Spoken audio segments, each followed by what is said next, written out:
Ce premier chapitre concerne la sécurité. Il est essentiel de le visionner avec attention avant de procéder à l'assemblage et à l'utilisation de votre nouvelle arbalète 10 Point. Modernes sont conçues pour la chasse et le tir récréatif. Elles sont considérées dangereuses au même titre que les arcs et les armes à feu. Utilisées de façon incorrecte ou imprudente, elles ont le potentiel de causer des blessures graves, non seulement pour vous, mais aussi pour ceux qui vous entourent. Votre responsabilité en tant que chasseur ou tireur récréatif est de reconnaître le danger inhérent à ces armes et d'accepter votre responsabilité envers vous-même et les autres. Cela veut dire suivre toutes les règles de sécurité concernant l'utilisation de votre nouvelle arbalète. Notre première recommandation serait de résister à la tentation de fouiller dans la boîte ou de débuter l'assemblage sans avoir pris connaissance des instructions contenues dans ce DVD ou dans le manuel de l'utilisateur. Bien que les arbalètes 10 Point sont les plus faciles à assembler de l'industrie et que l'alignement initial fut complété à l'usine, il est toutefois possible de faire une erreur et d'endommager l'unité durant l'assemblage. Certaines erreurs ont d'ailleurs le potentiel de causer des blessures. Soyez sécuritaire et suivez attentivement les instructions fournies avec votre arbalète. Avant votre départ pour la chasse ou le champ de tir, inspectez soigneusement votre équipement pour détecter toute détérioration, usure ou absence parmi ses composantes. Portez une attention particulière aux cordes de l'arc. N'utilisez jamais votre arbalète à moins qu'elle ne soit en parfaite condition. Si vous suivez les instructions contenues dans le manuel ou dans ce DVD, vous réduirez considérablement tout entretien ou réparation non cédulée. Grâce au design du fût sur les arbalètes dernier cri, le pouce et les doigts du tireur sont normalement placés de façon à éviter accidents et blessures. Il y a toutefois 3 positions dangereuses à éviter. Le tireur ne doit jamais exposer son pouce par-dessus la rampe, car il sera violemment frappé par la corde. Il en va de même pour des doigts mal placés qui pourraient être sérieusement blessés. Ne jamais placer votre main à l'avant de la crosse en face des câbles de tension. Pour une utilisation en toute sécurité, on ne devrait jamais armer une arbalète à l'avance. Mieux vaut attendre d'être prêt à tirer. Pour bander manuellement, saisissez solidement la corde avec vos mains de chaque côté du baril en évitant de l'échapper, ce qui pourrait causer des blessures ou endommager l'arc. Il est important d'utiliser les flèches appropriées à votre arbalète 10 Point. Nous recommandons l'utilisation de flèches d'une longueur de 20 pouces, soit en aluminium ou en fibre de carbone. Les flèches en aluminium doivent avoir une grosseur de 22,19, alors que celles en carbone seront de 22,64e. Le poids moyen recommandé est de 420 grains. Ce poids est nécessaire pour absorber le très haut niveau d'énergie produit par les arbalètes modernes de 10 Point.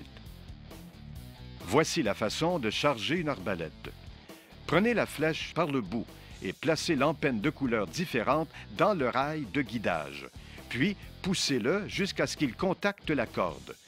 Vous êtes maintenant prêt à utiliser votre 10 Point. Il est évident qu'il ne faut jamais pointer une arbalète vers une autre personne.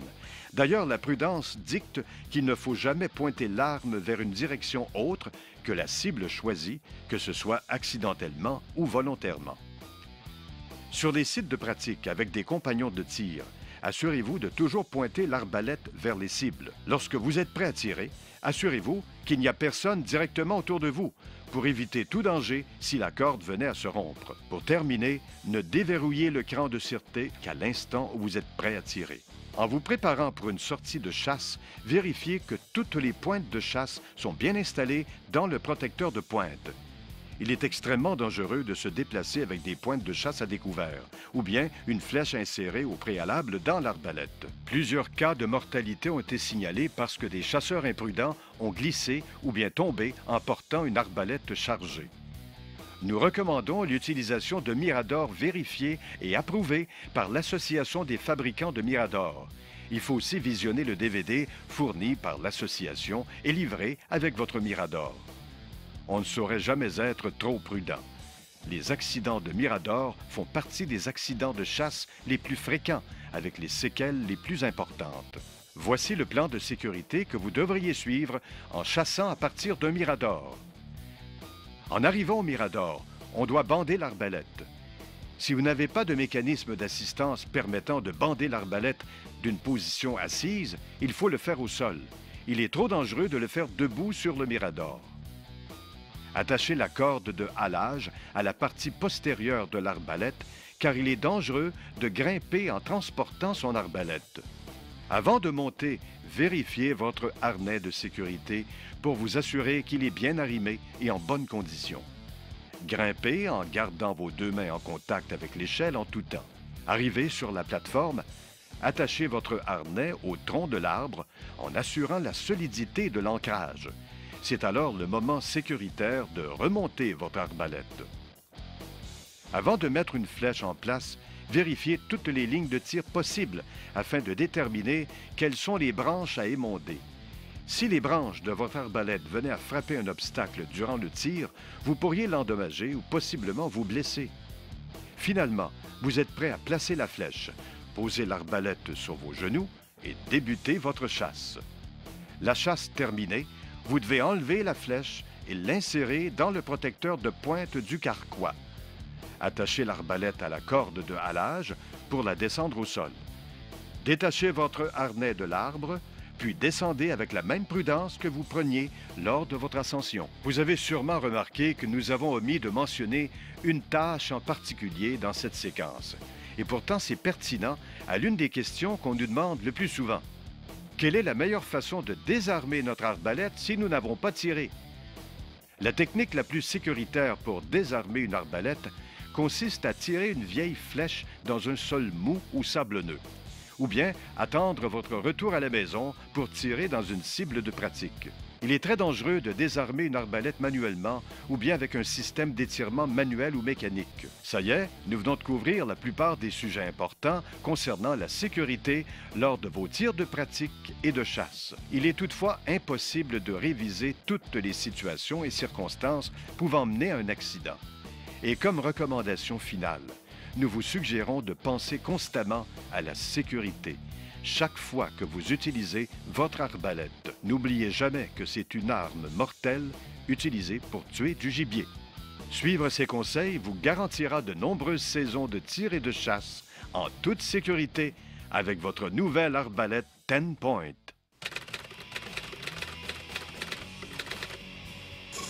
So it's the summertime and we had been seeing a ton of hogs on our land out behind our house, and we see all kinds of wildlife, but this time of year we'd seen a lot of sign for hogs, and we'd even got them on our cameras, you know, that we had placed out in the woods. Matt and I decided that one afternoon we'd go and see if we could get one. So we had a great stand set up and overlooking, you know, lots of different areas where hogs had been coming in and out, and we went in that day, sprayed ourselves down, dead downwind. I'm really glad we did that because it's really hot in Texas, as you know, and so it was sweaty, and we, I'm sure we had a lot of scent, but we sprayed that all over ourselves, and we got up in the stand.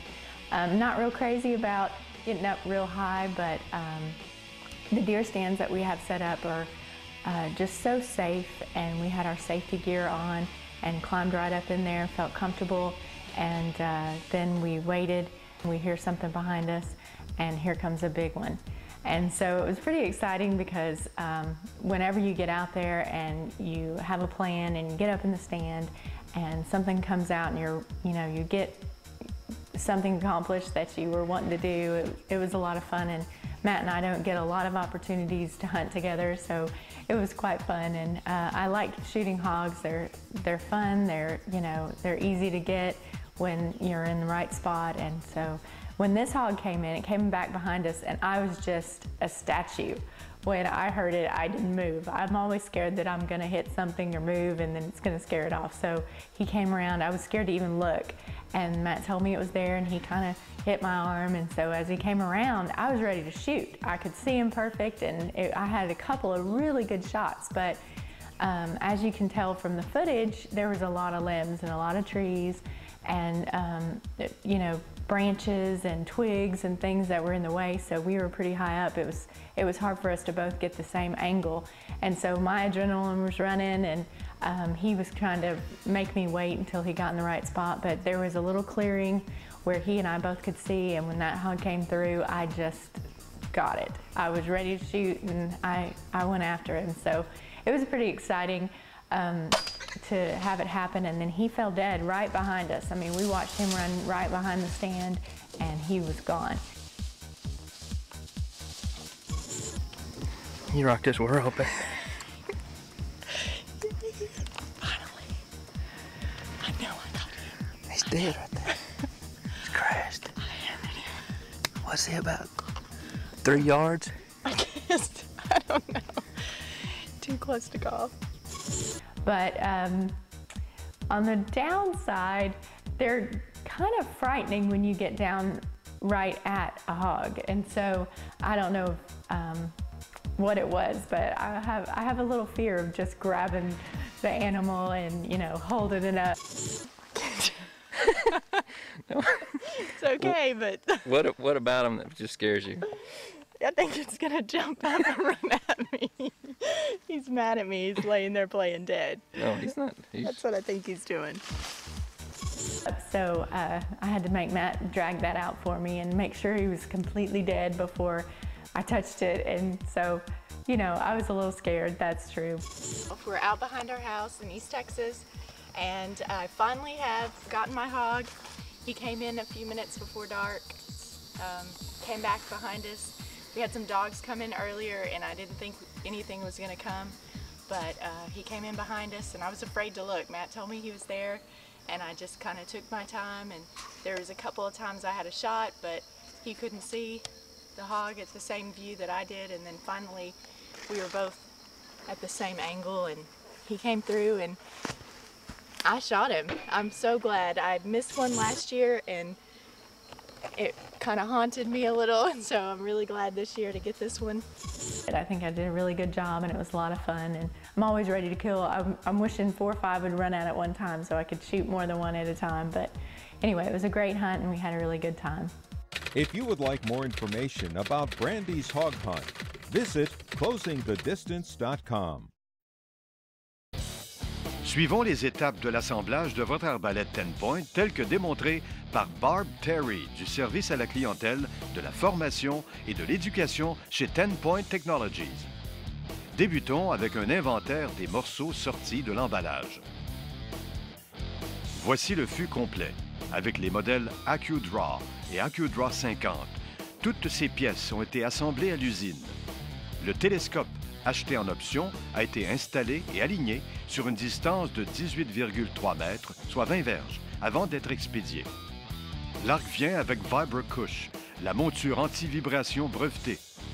L'étrier d'armement est aussi inclus, suivi de la glissière ainsi que d'une petite trousse d'outils avec le boulon d'assemblage, écrou, clé et lubrifiant. Et finalement, le manuel du propriétaire. On débute l'assemblage de l'arbalète 10 Point avec la glissière. On choisit la rainure la plus profonde pour l'insérer dans le câble supérieur et l'autre dans le câble en dessous. Puis, on glisse la pièce pour qu'elle soit face à la monture VibraCush.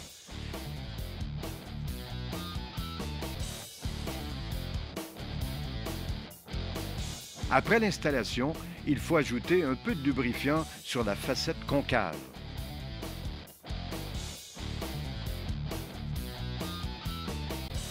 La prochaine étape consiste à fixer l'arc au baril. Placez la corde sur le dessus du baril, puis insérez l'écarteur de câble dans la rainure sous la rampe, pour ensuite insérer la tige de localisation de la rampe au centre du coussin VibraCush et dans le trou de l'arbre de l'arc. Voici un bon truc pour assurer que la rampe et l'arc sont bien accouplés. Posez vos pouces sur la surface de la rampe pour supporter l'effort, puis agrippez la corde fermement et tirez légèrement vers le haut et l'arrière. Vous verrez que les deux composantes seront bien alignées et prêtes pour la prochaine étape. L'assemblage des modèles GT Curve est plus simple. Vous n'aurez pas de glissière à installer car il n'y a pas de câble de tension sur ces modèles. Après avoir placé la corde sur la rampe, accouplez l'arc avec le baril. Maintenant, il faut vérifier que le boulon de blocage est bien desserré avant d'installer le boulon principal de montage visible au centre de l'arbre.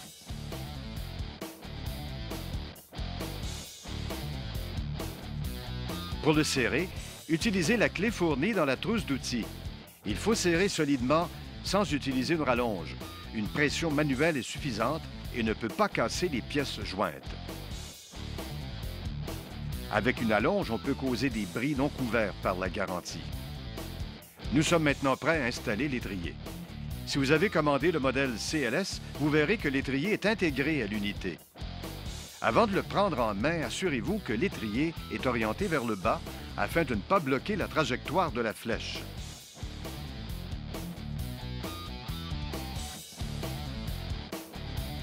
Insérez les branches dans les 2 trous que l'on trouve de chaque côté du boulon principal. Après avoir bien assis l'étrier dans sa monture, retournez l'arbalète pour serrer les boulons de blocage situés sous la rampe. Utilisez la plus petite des clés fournies dans la trousse.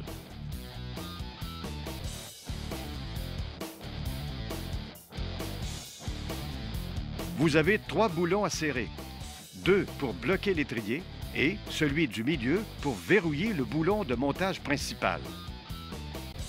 Voilà qui complète l'assemblage de votre nouvelle arbalète 10 Point. Vous êtes enfin prêt à pratiquer votre tir. First night, my hunt up here with Sunset Eagle Outfitters, Baxter Critch. It's Baxter there, finishing up the baiting process with the bear scents. We're good. Him and Kenny Taji helped us set up, get ready for my first night. Thanks, guys. They're going back to the truck now.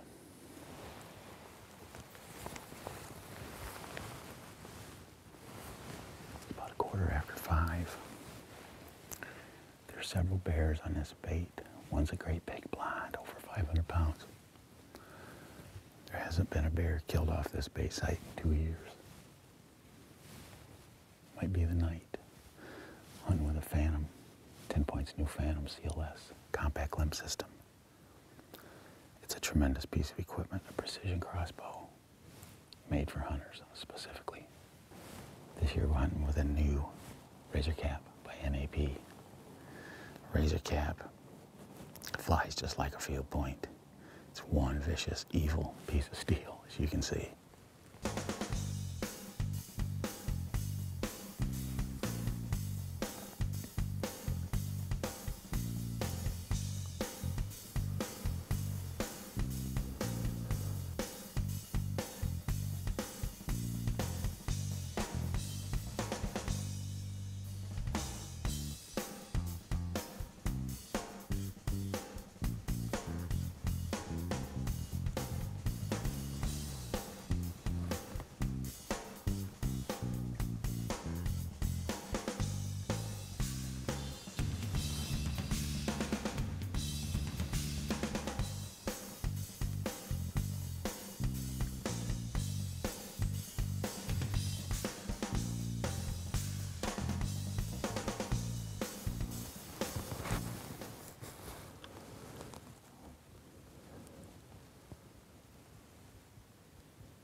I'm waiting to hear the death moan. It looked like a picture-perfect shot. Arrow's so fast coming out of this Phantom CLS. I'm pretty sure it was right where it's supposed to be. There's more blood right here. Right there. And right there he is. And you see him right through there? A great, big, beautiful northern Manitoba black bear. His coat's perfect. Let's go take a look at him. There he is. He's moaned. He's dead. But you never know, just in case. He's my big bear. Look at that, everybody. 400, maybe 500 pounds. He's big, bad, and beautiful. Northern Manitoba black bear up here with Sunset Eagle Outfitters. Baxter Critch, the owner. We're gonna hustle back and get Baxter and Ken Taji, the taxidermist, to come back and help me bring this big boy out of here. The 10-point Phantom, CLS, scores again. NAP Razor Cap, ooh, he's a nasty broadhead. Stay, boy. Well, Baxter, Kenny, this might be the biggest bear that I ever kill, period. What do you think? It's a heck of a bear. It's awesome. What do you think you weigh, Baxter? Probably 450. Ken, nice taxidermy piece. Nice, nice bear to decorate the den with. What do you think? Oh yeah. Full mount, rug? Yeah, well, whatever you want to do, Danny. I don't know what I'm gonna do. I'm He's just pretty thrilled. awesome. I'm just thrilled with it, with this bear. He came in so nice.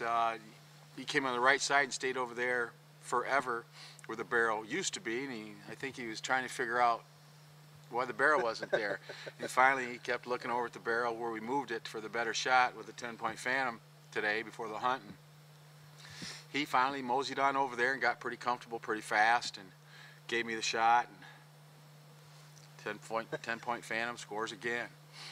But it's a heck of a bear. And is this a bigger than normal bear for this area or any area? Yeah. You don't get them too much bigger than that. I'll tell you, everybody, if you ever want a tremendous bear hunt, the best bear hunt in the world maybe, you got to call Baxter Critch at Sunset Eagle Outfitters and ask him to hook you up. He'll take you on a bear hunt you'll never forget. And if you're fortunate, like I am, you'll be able to take something like this home. Thank you, Baxter. Thank you very much. Kenny, thank you. Thank you for all the hard work you guys done. Thanks for watching, everybody. Suivons les étapes de l'assemblage de votre arbalète 6-point tel que démontré par Barb Terry du service à la clientèle, de la formation et de l'éducation chez 10-Point Technologies. Débutons avec un inventaire des morceaux sortis de l'emballage. Voici le fût complet. Avec les modèles AccuDraw et AccuDraw 50, toutes ces pièces ont été assemblées à l'usine. Le télescope, acheté en option, a été installé et aligné sur une distance de 18,3 mètres, 20 verges, avant d'être expédié. L'arc est aussi livré préassemblé, suivi de l'écarteur de câbles ainsi que d'une petite trousse d'outils avec des boulons d'assemblage, écrous, clés et l'étrier d'armement. Et finalement, le manuel du propriétaire. On débute l'assemblage de l'arbalète 10-point avec l'écarteur de câble. Cette petite pièce en plastique a une rainure plus profonde que l'autre. On choisit la rainure la plus profonde pour l'insérer dans le câble supérieur et l'autre dans le câble en dessous, ce qui a pour effet de contrôler et balancer l'action des câbles durant le tir. Une fois en place, on glisse la pièce pour la centrer vis-à-vis le baril. Il faut aussi ajouter un peu de lubrifiant sur la face supérieure. C'est bien celle qui est de forme concave. Nous pouvons maintenant assembler les deux pièces maîtresses. Prenez le fût en main afin de pouvoir dévisser le boulon de montage principal situé dans la partie inférieure de la rampe. Mettez-le de côté pour l'instant. Placez la corde sur le dessus du baril, puis insérez l'écarteur de câble et les câbles dans la rainure sous la rampe. L'écarteur de câble devrait glisser sans friction dans l'espace entre la partie inférieure et supérieure du baril.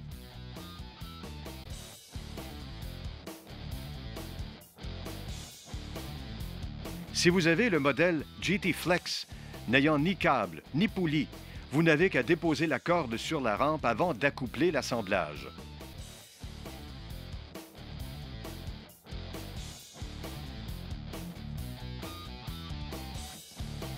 Glissez l'arbre de l'arc entre la partie inférieure et supérieure de la rampe.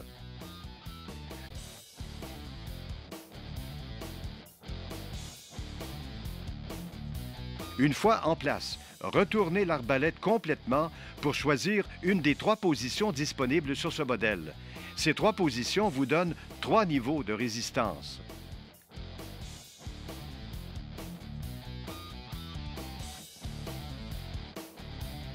L'alignement de l'arbalète s'effectue à l'aide de trous situés sur l'arbre de l'arc de chaque côté de la rampe. Ces 2 trous doivent être en ligne avec les encoches appropriées situées de chaque côté de la rampe. Si vous choisissez la position longue, alignez les trous avec les encoches au bout de la rampe. Pour la position moyenne, alignez les trous avec les encoches au milieu de la rampe. Pour la résistance la plus faible, choisissez la position courte avec les encoches à l'avant de la crosse. Choisissons la position longue en alignant les trous de l'arbre de l'arc avec les encoches du bout de la rampe. Serrez le haut et le bas de la rampe de lancement avec votre main libre. Prenez un des gros boulons pour l'insérer au travers du trou avant de la rampe et vissez à la main en serrant l'assemblage.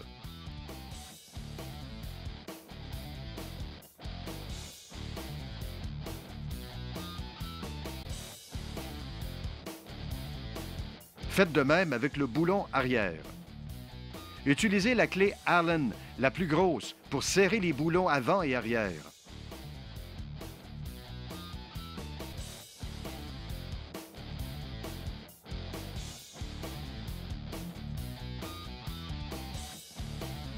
Pour joindre le dessous de l'arbre de l'arc au dessus de la rampe de lancement, il faut installer les 2 petits boulons dans les trous d'alignement de chaque côté de la rampe.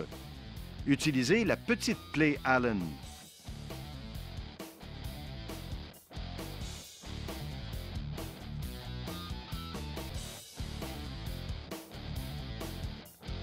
Continuez de tenir l'assemblage fermement durant l'opération. Avant de terminer, il est conseillé de vérifier si tous les boulons, petits et gros, sont bien installés et surtout bien serrés.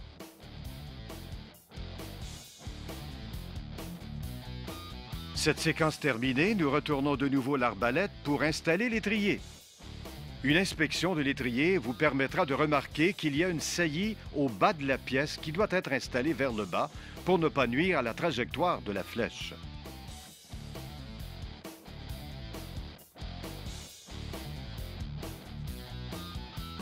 C'est le temps de retrouver le boulon de montage principal pour le placer dans le trou de l'étrier. Enfin, boulonnez la pièce au bout de la rampe et serrez avec la clé fournie dans la trousse. L'arbalète bien en main, serrez solidement à la main en évitant d'utiliser une rallonge.